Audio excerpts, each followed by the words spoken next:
Welcome to the Equity Team Podcast, where we provide Sedona, Arizona real estate insight to help you thrive during your next real estate transaction. Today we have Anthony Selna, who is the managing broker at both the Sedona and the Cottonwood Yavapai title agency offices. Anthony, thanks for joining. Thanks for having me. Yeah, it's awesome. And Anthony and also, of course, Yavapai title, we've worked together for many years, closed a lot of transactions through Yavapai title, under the guidance and the tutelage of Anthony, and you've always done an amazing job, which is why we just keep working with you over and over and over again. Thank you. Yeah, it's always a pleasure to work with you. So Anthony, there are a lot of things that, I always trust your opinion and your perspective on things because you're like me, you're deep in the trenches on what's going on, constantly learning new things and constantly just busy. I mean, just productively busy. So, it's the people that are always really, really busy being productive that tend to be learning the most. Absolutely. And so, as far as when there are changes in different HOAs or whatever is going on, then you're usually my first call on that kind of thing. For better, for worse. Yeah.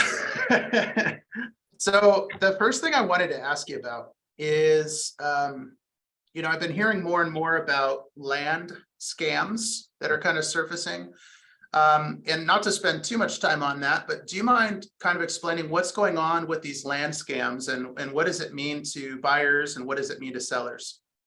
Yeah, unfortunately, fraud is on the rise, both vacant land type deals, wire fraud. Fraud is just kind of one of those things that they're getting more and more clever and they're trying different angles and we do everything we can to mitigate that and stop that before it even turns into a thing. But to hit on the vacant land part, what they're kind of doing is they're focusing on vacant land parcels and kind of pretending to be the seller and getting some information and then kind of opening escrow and trying to kind of push a fast close, kind of keeping everybody, seeing if they can get people off their game and then they end up closing and then we title insure the property, cut out the proceeds, and then people are out tons of money. And so it's kind of a crazy thing. Things to look out for. I mean, obviously, like you can always come to us for background on different properties. Mm-hmm. We're kind of on the forefront of all of this nonsense, and so we invest a lot of time and energy and money into diving in to figure out what's cooking. But on the vacant lot side of things, it's pretty prevalent, and so it's something that does need to be talked about. They're kind of, like I said, just focusing on those types of transactions and trying to push things through and hoping to sell that property fraudulently, and then they get the money and the title company's out, the buyer's out because then they don't have the property, and then the real seller's sitting there scratching their head saying, "What the heck's going on? I was never even a part of this transaction to begin with." Yeah, it's a big thing. and a lot of these scams that are happening, it's anonymous funds. I mean, the money is going somewhere and it can't be traced. And so once that money is gone, it's gone. It doesn't matter if you're law enforcement or you're an attorney or Uncle Lenny with a baseball bat or whatever. I mean, you can't find them. You can't find the money. Right. It's just, there's nothing tied to reality once that money is gone. So it's a real scary thing. Exactly. When the money's gone, those things are gone. So we do everything we can to kind of stay in the forefront of those things. We look for a telltale sign. We're on the up and up as far as the latest and greatest. We look for, in particular, you mentioned, well, the wire's gone, the money's gone. Where's the money going? So we're taking a look and seeing where the supposed seller wants those funds to go, and they need to go to the owner of record. And so if they're saying, hey, we're entering into this, and supposedly, the tax bill is sent to a Florida address, but now they want proceeds sent to Vietnam. Well, I would say that's kind of a red flag. Yeah, so we're kind of looking into those types of things, and those are some of the things that we see. We see addresses not mixing, appropriately. We see funds wanting to be wired to different areas, and so we just kind of have to be mindful of those things. That's one thing that from the title side we're looking at. Anthony, let's talk about something that's very similar, but it's actually even more of a scary monster. And it's something that the good news on this is it's easier to protect ourselves. Let's talk about wire fraud a little bit. So wire fraud it truly is. I mean, it's this scary monster, and it's a problem that's not going to go away. It's a problem that's I think it's going to continue to get worse. And we're going to be hearing about bigger and bigger dollar signs that are disappearing and gone forever with wire fraud. So, for our viewers, the short version on wire fraud is it's basically these scammers are, and feel free to argue with me, tell me I'm wrong, or Chad, you're silly, or whatever it is. But, because as always, I just appreciate that when people are straight with me. Sure. But wire fraud is when we have these scammers that basically they're watching the emails go back and forth. So they hijack an email and they're watching back and forth. And then when it feels like the right time, they're emailing either the buyers, the sellers, or both. And they're saying, it's so urgent, it looks like it's coming straight from the title company or straight from the agent that they're working with. And so it's actually going to say, like, from Chad McMahon, you got to get this money over to, you got to wire this over to this account. Here's the account number, the routing number, send this dollar amount. You got to send this right away. It's super urgent. Or it'll say coming from Anthony Selna with Yavapai Title Agency, or whatever it is. And it looks 100% legitimate, even for people that are savvy enough to click on the right places to see where it's coming from. It's coming from the right email address. They wire the money and it's gone. And it's a super scary thing. And this is something, do you have a clue? Are you up on in terms of how much money is being lost with wire fraud? I mean, it's a huge number. An actual figure, but it is substantial, and it's in the unfortunate side of it is on the wire fraud end, it is avoidable. It's just they are getting more and more clever. To that point, what you're correct in saying they're kind of hijacking emails and they're looking into it. And what they're doing is they don't focus on us because they know that we have all the high-end encryption. They know that we're on the lookout for it. We're in the industry. We're professionals in what we do, and so we're on the up and up with all the latest and greatest as far as their procedures go for intercepting and doing all that stuff. But what we see them doing is ultimately, they'll make a random email account that says Anthony.Selna@Yavapai@hotmail.com, for example.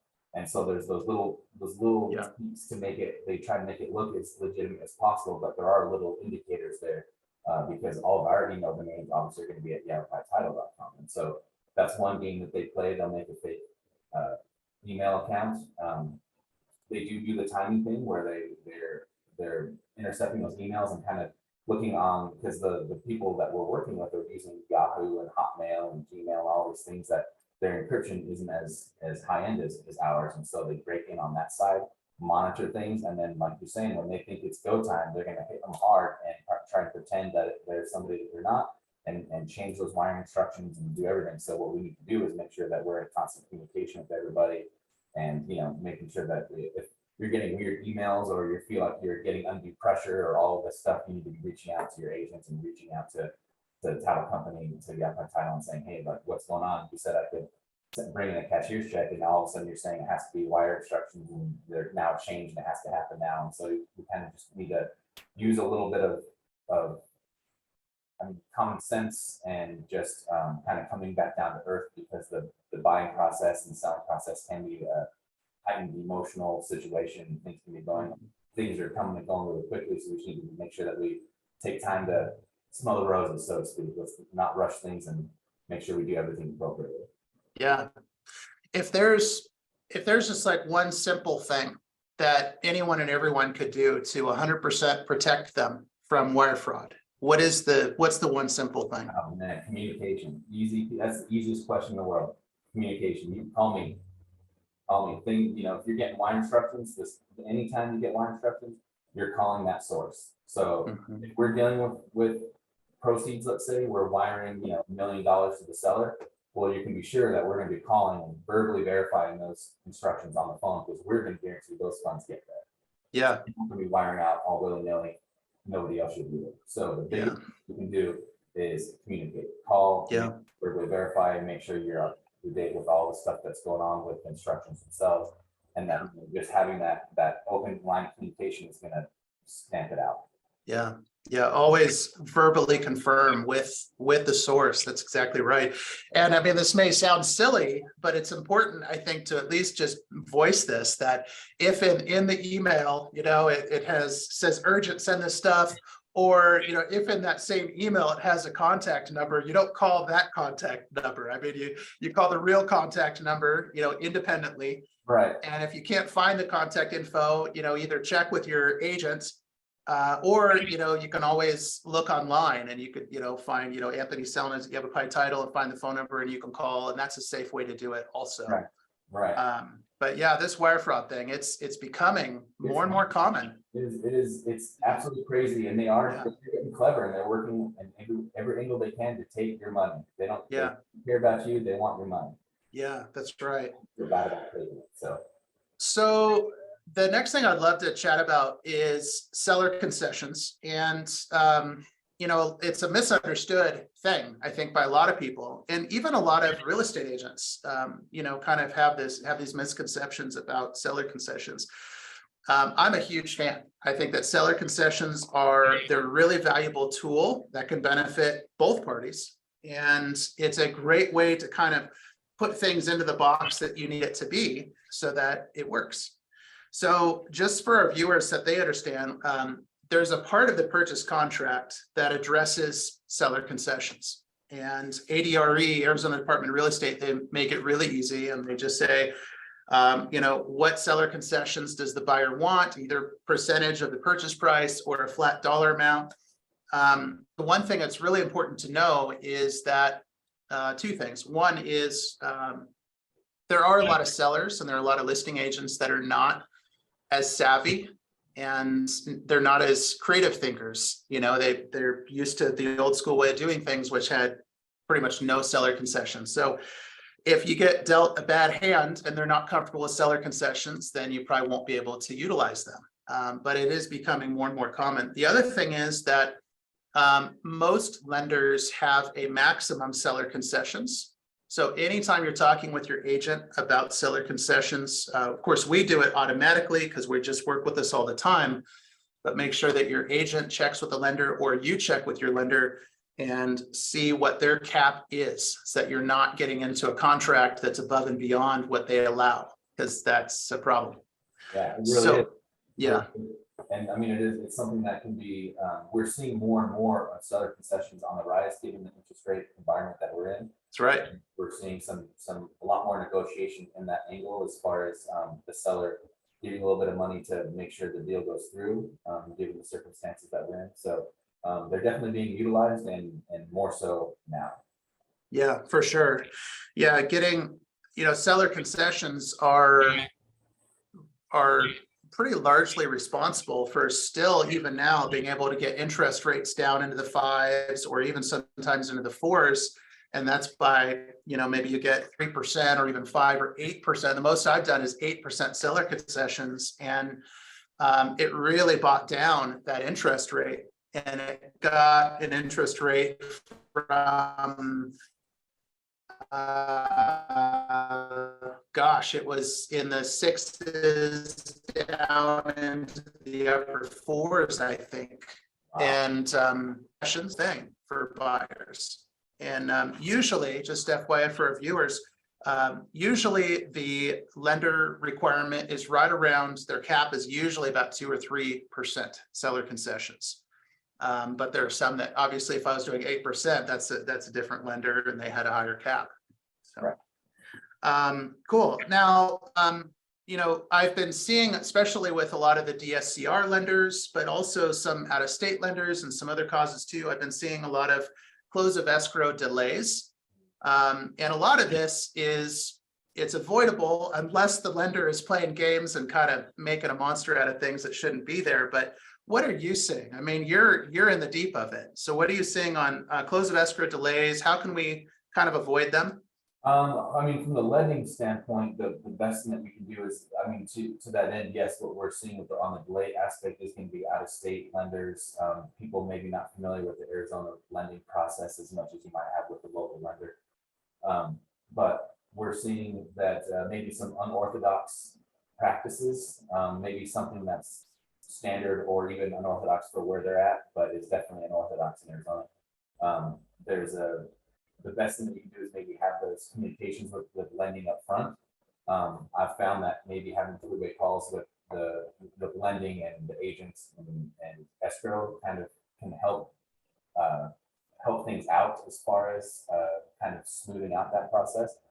We have experienced some very interesting methodology in some of the lesser active lenders or out-of-state lenders that do cause close escrow delays by a day, or heaven forbid, I mean, we've seen them over a week, to where they're just not, the communication's not really there. Their general business practice on the lending side is very different, and it's just they're accustomed to something different than how we do business in Arizona, and thereby they think sometimes through ignorance or sometimes through no fault of their own, they're finding themselves delaying escrow. So on the lending side, that open line of communication, making sure that they understand, where everything sits, because that's from the escrow side of stuff. That's what we're doing. Hey, lender, here's our fund date, the close dates, whatever date it is. Like, this is what we're going towards, and understanding that we have to have those originals. Everybody has to have it signed, or we need the fund in our account. All of the general Arizona practices that maybe they're not accustomed to, and so just making sure that everybody's on the straight and narrow there. Good. Now, what are some? I know that there are a lot of ways that you can kind of mess things up, and you can have extra unnecessary costs for buyers and sellers. What are some things that you see from the inside and behind the curtain? What are some things that buyers and sellers what can they do to eliminate these unnecessary expenses? Again, it's kind of, everything really boils down to two things, in my opinion. One, it's educate. So knowing what you're doing, knowing what you're getting yourself into, and having proper representation. And two is communication. And so what we find is that, maybe people they haven't looked into the property itself, and they don't know what costs are associated with it. And so overall, not having the understanding of the property that you're entered into a contract, I think that's where we find those unexpected expenditures. And so you're going to be talking HOA stuff. We're going to be talking, for example, a vacant land parcel that's close enough proximity to a municipality. Well, you would think the buyer might not understand that, there's going to be a monthly sewer charge to that vacant lot. They may think that it's just a vacant lot and there's going to be no cost until they go to build in the future. It's not necessarily the case. And so not knowing that ahead of time, well, then, you're going to have your monthly sewer statement to that parcel that you weren't expecting. Now, is that going to break the bank? No, but it is an unexpected expenditure. So that's an ongoing expense that's not going to go away, and so that just comes inherent with the lot, for example. But those types of things, and then just kind of not maybe doing that proper due diligence ahead of time. There may be some liens on the property that agents can do a listing kit on, and that we can supply, and they can look and see, okay, well, if your seller is saying there's no liens, but there's a deed of trust out there, well, not only does that potentially cost more to the seller, but you're talking about potential escrow delay. And so everything kind of goes hand in hand. Yeah. Okay, good deal. So a lot of our clients are investors, and a lot of our viewers on the podcast and YouTube channels are investors. And I know that you work with investors, tons of them every day. What are some things that you guys do? I mean, we love working with you, and we know that you really take care of our clients. But what are some things specifically that you guys do for investors? Yeah, so as we do work constantly on the investor side of stuff, we want to make sure that we tailor our business to every type of business that we can do, and doing it in a manner that's, we see the agents, the investors, everybody when we're grocery shopping at the store. We want to make sure that we put it forward always. Yeah. Some of the things that we do offer for investors would be listing kits. So you can order a listing kit that's going to have some information general about the properties. You already know ahead of time, that's free of charge. That's going to tell you if there's a deed of trust on the property. It kind of gives you an idea of what's happening. We can provide you CC&Rs. So if you're looking to do some sort of the short-term rental, for example, is one that is easy to bring up. Those CCNRs are going to outline whether that's even allowable in the subdivision the property is in. So providing those CCNRs. We have wonderful investor rates to reduce the cost of the investors out of pocket for their purchase. And then moreover, one of the coolest things is that we're a title agency. That means that we work with a multitude of underwriters. And so First American, TRG, Old Republic for a couple, and we have multiple of other ones as well, but we can kind of tailor to the transaction for different types of reasons, whether it's for ease of transaction, whether it's lower cost. We can kind of shop around and we have the opportunity to work with multiple underwriters versus someone that is only stuck to one specific underwriter. And so we have that ability to kind of make it as smooth as a process, as inexpensive as possible, things like that really hammer home convenience. Yeah. One really quick thing that I want to end with is, especially right now, with interest rates being higher right now, they're starting to come down, but they're higher than what we've been used to for years and you're taken for granted for years and years and years. So we're seeing a few more seller carries, where the seller becomes the bank and they carry the financing for 5 years, 10 years, even 30 years. And one thing a lot of people don't know is that you guys can actually be hired pretty cheaply, and usually it's at the cost of the buyer, pretty cheaply to process those payments, the collections. And that way the seller is not in the collections business. You guys are. You guys collect that funds, onto the seller. Right. So it is a very handy tool to use, especially on the investor side of stuff, or in the instance where you're just looking to own or carry. Maybe you have a buyer in mind that for whatever reason interest rates are higher, or they don't qualify, or they're just saying, down with the institutional lender, don't want to deal with it. Like, let's do an own or carry. Well, we have the loan servicing department to do that, and so it's a nice little thing where we do that. We do the transaction, and then we set up their account servicing. They agree upon the terms like they would just regulate as far as the loan goes. Mm-hmm.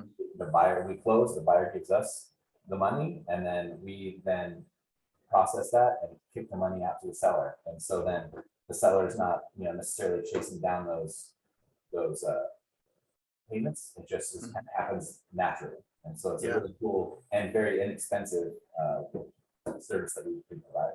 Yeah, I want to say it's like $20 or $30 a month or something, or maybe it's even less than that. Even less than that. It depends, of course, the type of servicing we're doing, whether it's just a standard note or if there's going to be impounds for tax and insurance, which increases it slightly, but still very, very inexpensive. Good. Okay, very good. Well, thank you. Thanks again, Anthony. Always appreciate you, and it's awesome to have you on here. And we'll definitely pick your brain again, in future episodes. Love to have you back. So Anthony Sedona, Yavapai Title Agency. Thank you very much, and thank you everyone else, and have a great day. Thanks for tuning in to the Equity Team Podcast. To speak with one of our top agents, visit us at owninaz.com.